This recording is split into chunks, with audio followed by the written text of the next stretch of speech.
Hi guys, welcome back to our YouTube channel. I'm Jacob. ఈ రోజు మనం నిల్వ ఉండే విధంగా నిమ్మకాయ పచ్చడి ఏ విధంగా పెట్టుకోవాలో చూసేద్దాం. మేమైతే 40 పండిన నిమ్మకాయలను పచ్చడి కోసం తీసుకున్నాం. నిమ్మకాయలను శుభ్రంగా కడుక్కోవాలి. కడిగిన తర్వాత వాటిని ఎండలో ఆరబెట్టుకోవాలి. తడి లేకుండా చూసుకోవాలి. ఇప్పుడు నిమ్మకాయలను మనకు కావలసిన సైజులో ముక్కలుగా కట్ చేసుకోవాలి.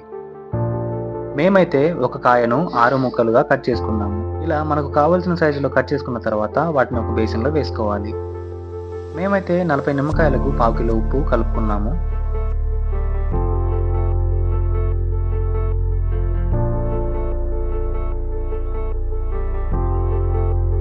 ముక్కలకు ఉప్పు పట్టేలా బాగా కలుపుకోవాలి.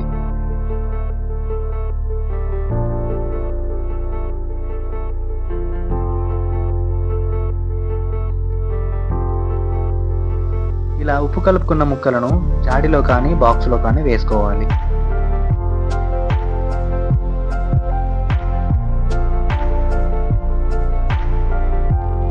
వీటిని 4 రోజుల పాటు ఉప్పులో మగ్గనివ్వాలి.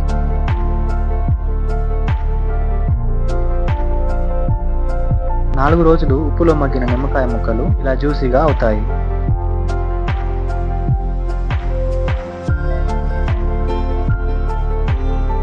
ఇప్పుడు మనం నిమ్మకాయ ముక్కలకు 1/2 కిలో కారం యాడ్ చేసుకోవాలి. మెంతు పొడి, ఆవు పొడి ఆప్షనల్, మీకు కావాలంటే కలుపుకోవచ్చు. చాలా మంది పచ్చడిలో ఉప్పు కారం ఒకేసారి కలుపుకుంటారు, కానీ అలా చేయడం వల్ల పచ్చడి పాడే ఛాన్స్ ఉంటుంది. అలాగే కలర్ కూడా చేంజ్ అవుతుంది.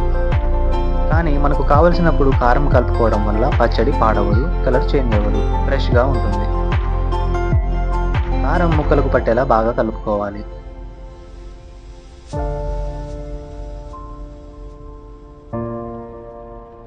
తర్వాత మళ్ళీ బాక్స్లో వేసుకోవాలి.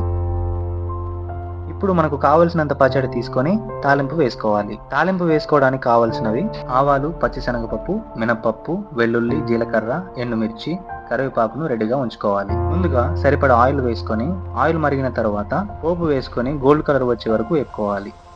తర్వాత వెల్లుల్లి వేసుకొని అవి కూడా వేగిన తర్వాత ఎండుమిర్చి, జీలకర్ర వేసుకోవాలి. చివరిగా కరివేపాకు వేసుకొని అన్ని బాగా వేగిన తర్వాత స్టవ్ ఆఫ్ చేసుకోవాలి. ఇదంతా చల్లారిన తర్వాత నిమ్మకాయ పచ్చడిని ఇందులో కలుపుకోవాలి.